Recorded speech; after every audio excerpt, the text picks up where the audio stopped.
John 8:8. Et iterum se inclinans scribebat in terra. And again, bending himself down, he began to write on the ground. Now, we have already talked about all of the words in this sentence in the course of explaining previous, immediately preceding verses, except for one, which is iterum. So we're going to talk about that. This is a bit of a freebie. We've already seen how inclinans means bending down, and how it is taking here the accusative of the reflexive pronoun, bending himself down.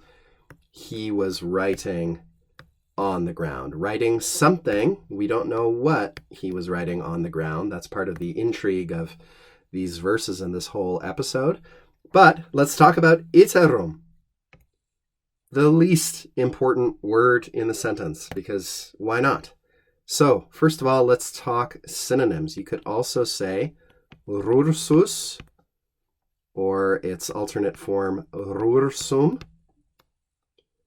You might choose instead to say de nuo, which has a slightly different shade of meaning. De nuo we use when we say we're doing something afresh or from the start again, reading a letter over again, something like that. But often in many contexts, it comes to more or less the same thing as iterum or rursus or rursum.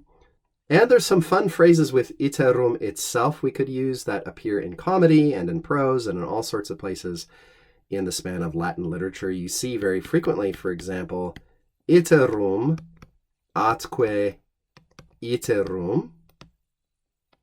And with the elisions, this would be something like iterat quiterum. So it's pretty quick. It's something you can blend together and kind of rush out all in a tumble of sounds. You can also say iterumque. That appears in a number of places too.